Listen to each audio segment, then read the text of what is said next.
Καλησπέρα coach. Καλησπέρα. Καλή χρονιά να ευχηθούμε. Επίσης.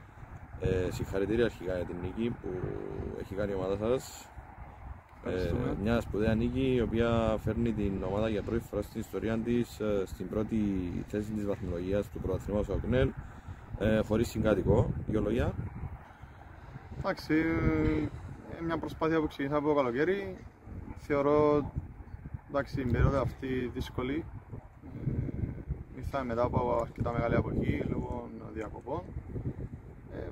Εμάς δεν είναι κάτι το οποίο πρέπει να μας απασχολεί η πρώτη θέση.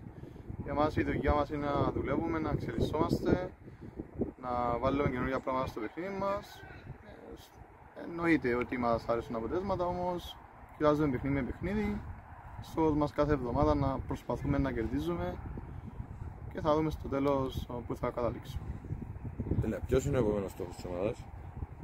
Αυτό που σας είπα, η περίοδος είναι τέτοια η οποία όταν αρχίσα από μεγάλη αποχή, ο κύριος στόχος είναι να ξαναβάλει τους παίκτες σε ρυθμό, να ξαναμαζευτούμε στο γήπεδο, να παίξουμε, να τα βρίσκουμε μεταξύ μας και όπως είπαμε και πριν, στόχος μας κάθε παιχνίδι να βλέπουμε ξεχωριστά, να εξελισσόμαστε σαν ομάδα, να κερδίζουμε, γιατί με τις νίκες ανεβαίνει και η ψυχολογία μας, χτίζουμε momentum, χτίζουμε νοοτροπία, η οποία είναι πολύ σημαντική για το επίπεδο μας, την ηλικία των παιχτών μας και τις προοπτικές που έχουμε σαν ομάδα.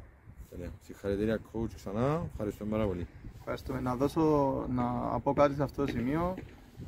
Πολύ σημαντικό να συσπηρωθούμε όλοι μαζί, και οι οπαδοί μας και το χωριό και οι γνωστοί μας, ώστε να στηρίζουμε κάθε εβδομάδα την ομάδα, ούτως ώστε να μπορέσουμε να δίνουμε έξτρα όθηση στους ποδοσφαιριστές μας για να πετύχουμε τους στόχους μας. Είναι το πιο σημαντικό για τους παίχτες, να νιώθουν τον παλμό και τον κόσμο κοντά τους και όλοι μαζί στο τέλος να δούμε πού θα καταλήξουμε.